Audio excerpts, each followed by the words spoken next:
Kama ambavyo mapema nilikuambia kwamba lazima kutakuwa na mgogoro mkubwa sana kati ya Young Africans pamoja na TFF, nilijua kabisa kwamba lazima tutaburuzana kisheria, kila mmoja atakuwa anazungumza jambo lake.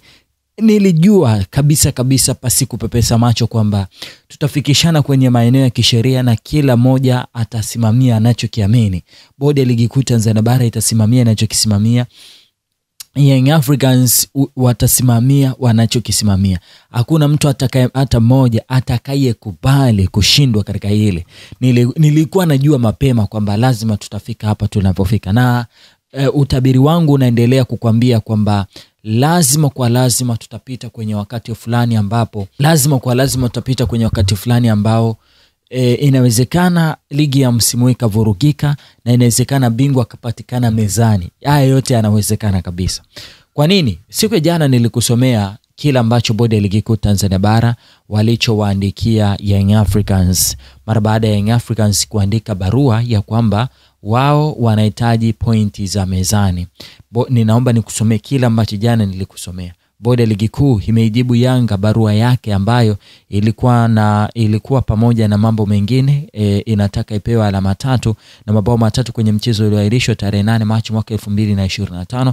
Katika barua ya tarehe 18 Machi mwaka 2025 yenye kumbukumbu namba TPLB_CO/2020/625, bodi inasema mechi iliahirishwa kufuata kanuni wala si kwa sababu Simba waligomea kama ambavyo Yanga walivyosema. Katika barua hiyo barua ya bodi kwenda kwa Yanga yenye kurasa 3 na vipengele 12, bodi inawaambia Yanga kwamba mchezo uliahirishwa rasmi Machi 8 saa 8 za mchana. Baada ya hapo hakukuwa na taratibu zozote kuhusu mchezo huo ambazo ziliendelea, na kwamba maafisa wote wa mchezo ambao walikuwa katika kufanya shughuli Benjamin Mkapa waliondoka isipokuwa wale wa usalama. Barua hii ikaendelea kusema hakukuwa na taratibu zozote za mchezo zilizoendelea kama ilivyoelezwa kwenye kanuni ya 17 ambazo zilifanywa ili kuipatia timu iliyopo kiwanjani alama 3 na mabao 3 ya kikanuni, ikiwemo kukagua timu hiyo. Inasomeka barua ya Yanga, barua ambayo Yanga walipokea.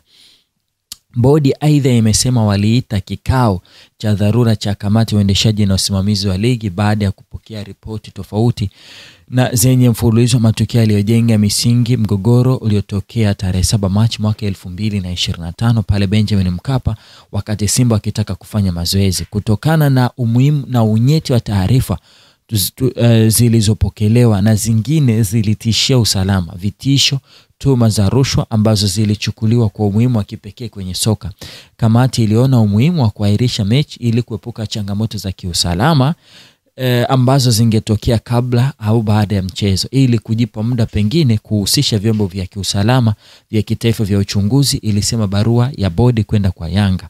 Kamati iliona matokeo hasi ya kuahirisha mchezo ni madogo kuliko matokeo hasi ambayo yangetokea kwa mchezo uliochezwa. Aidha, kwa kupeleka timu uwanjani, Yanga imekiuka kanuni ya 47 kifungu cha 18 ambacho kinasema lazima kila moja aheshimu mamlaka zilizotolewa. Sasa hii taarifa ilitolewa jana, na ilivyotolewa tu nilikufahamisha jana. Kwa wale ambao ni wafuatiliaji wazuri wa Kanyasi Digital watakuwa nakumbuka kwamba hii taarifa tuliona siku ya jana. Mara baada ya Young Africans kupokea hii taarifa, wao wakasema uongo ni mbaya, sisi hatuwezi tukakubali kwenye hiki ambacho mnatuambia, kwa sababu tunadhani sisi tuna haki ya kufanya jambo fulani na sisi tukapata alama 3 za mezani pasipo kuingiza timu tena uwanjani. Kumbuka barua ya Young Africans inasema haitakuwa tayari kucheza mchezo kwenye tarehe nyingine itakayopangwa. Young Africans waliweka wazi kwamba wanahitaji alama 3 na mabao 3.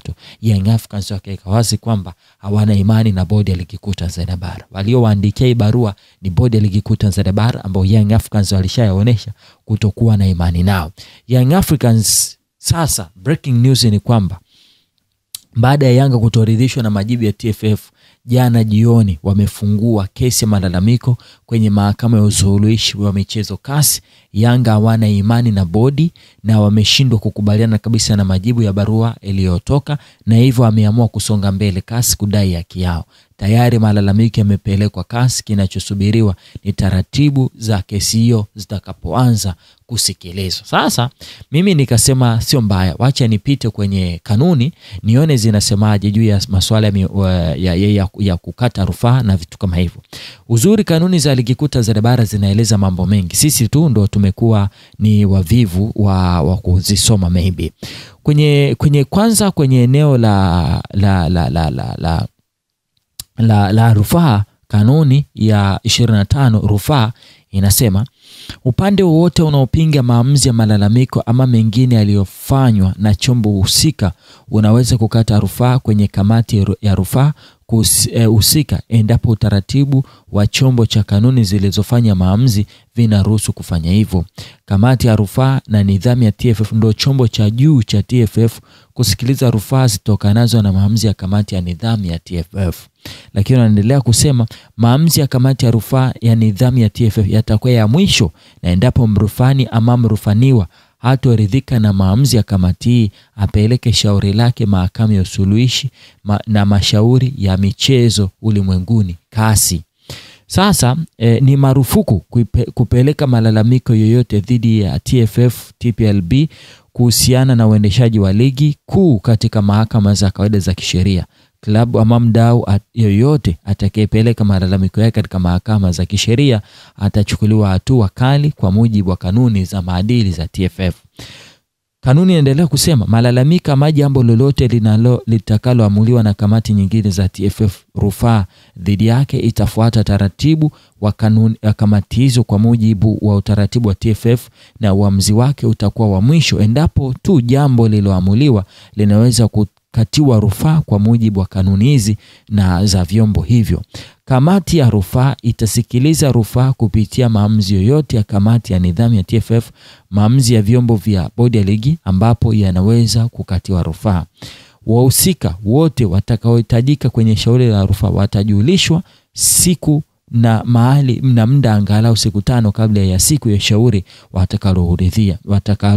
watakaohudhuria, na kwa gharama zao wao wenyewe, sio gharama za kamati. Lakini pia wanasema rufaa itasikilizwa ndani ya siku 7. Sasa ukiangalia hii kanuni ya rufaa, ile kanuni ya 3 inasema ukishindwa kupata haki kwenye kamati ya maadili, kamati ya uendeshaji, unaweza ukaenda kwenye kamati ya rufaa. Ukishindwa kupata haki yako hapo, maana yake unaenda CAS moja kwa moja. Young Africans wao wameamua kutoenda kwenye kamati ya TFF, wao wameamua kwenda CAS moja kwa moja. Na mimi nadhani wana haki ya kufanya hayo yote kwa sababu wana uwezo wa kwenda huko na wakapata kila ambacho wao wanadhani wanastahili kukipata. So kinachosubiriwa sasa hivi ni namna gani ambapo CAS wao wataweza kukubaliana na barua hiyo ya Young Africans, na mwisho wa siku tutaweza kupata majibu ya ujumla. Binafsi mimi sitaki kutia neno kwenye hili kwa sababu tunaweza tukawa tunapata somo kutokana na haya yanayoendelea kati ya Yanga pamoja na bodi ya ligi kuu Tanzania pamoja na TFF. Wacha tuiachie CAS ambayo haifungamani na upande wowote. Nadhani ndicho ambacho Yanga wameamua kukifanya, kwamba wacha tuende kwenye chombo ambacho hakifungamani na upande wowote. Mwisho wa siku tutaweza kujua kama Yanga alikuwa na haki, Simba alikuwa na hoja na TFF alikuwa na haki. End of the day tutakufahamisha kila kinachoendelea. Asante and bye bye.